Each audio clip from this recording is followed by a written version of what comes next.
Pitas, where tonight we are making beef pitas.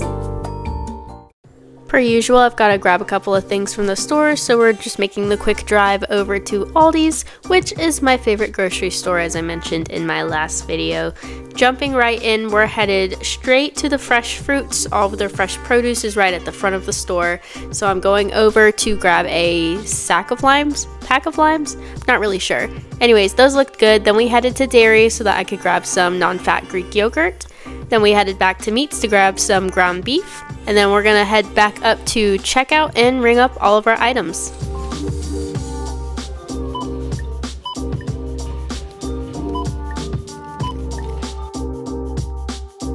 Y'all, I feel like I flew through this intro, but it took me more time to edit the footage of me shopping than it took me to actually shop, so we're ready to go home and get to cooking. And I almost forgot, but our total came out to $18.62 after taxes.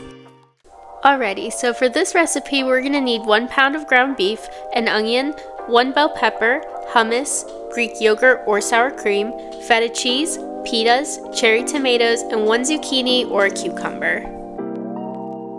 So to get started, we're gonna start chopping up our vegetables. When I cook with cherry tomatoes, I usually don't use a specific amount. It's around a handful, so use whatever you think will be filling for you.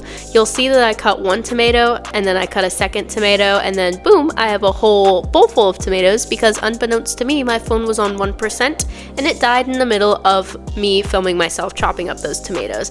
Anyways, I've moved on to the bell pepper. We're just dicing and slicing that up, easy peasy.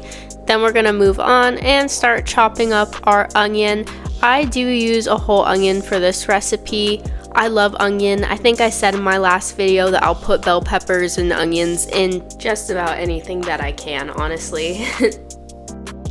So now we're gonna start chopping up our zucchini. I did say at the beginning of the video you can substitute the zucchini for a cucumber. This was the first time that we used the zucchini and I thought it was really good. I think I actually even prefer it over a cucumber, but it's just up to preference. If you don't like zucchini, I would definitely try the cucumber.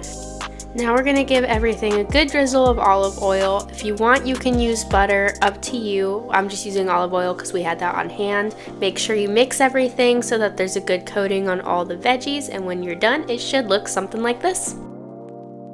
Since we're done prepping our veggies, we can go ahead and turn on our stovetop to a medium setting.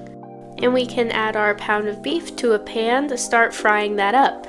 I like to cook the veggies and my meat together, but I am gonna brown this meat just a little bit so that when I add the veggies, there's a little bit of that beef grease already in the pan, which will help fry the vegetables a little bit better and will also add a little more flavor.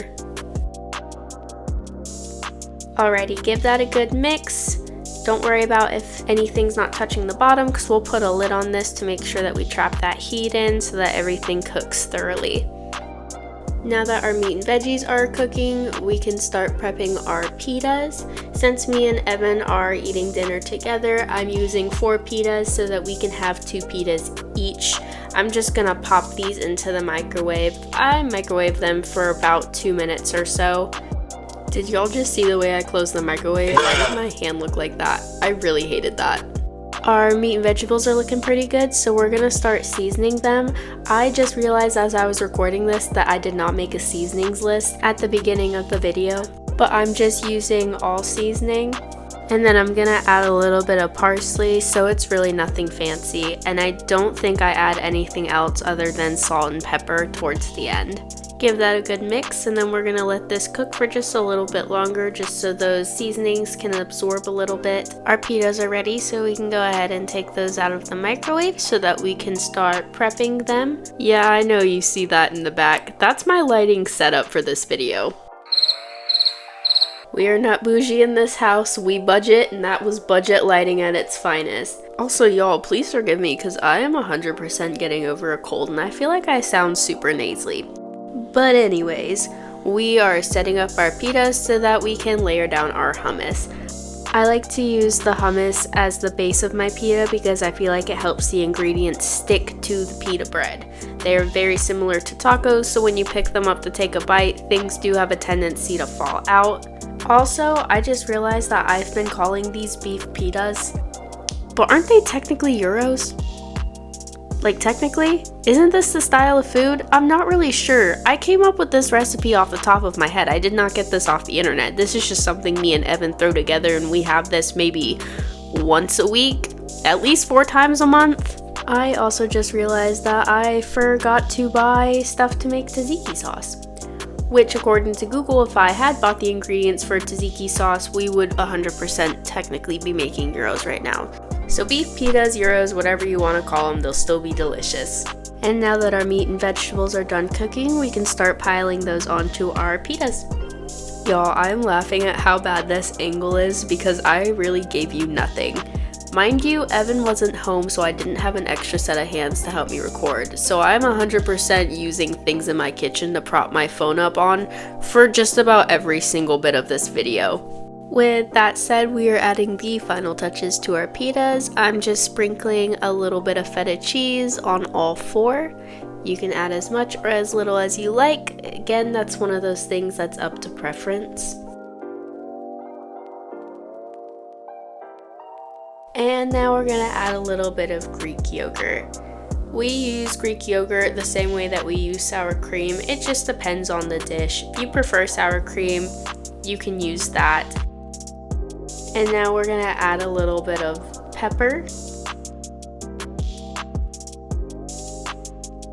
And boom, we are done. Now, if you're thinking these look a little bit underwhelming on camera, I promise you that they are packed full of flavor. Like I said, me and Evan have these about 4 times a month. They're absolutely delicious, even without the tzatziki sauce. See what I said about things falling out? That's why that hummus is important. Let me know if you try these, and don't be afraid to get creative with them. You can pretty much add anything to your pita that you want to, so let me know how it goes, and I hope you enjoyed this video. Until next time, peace out, y'all.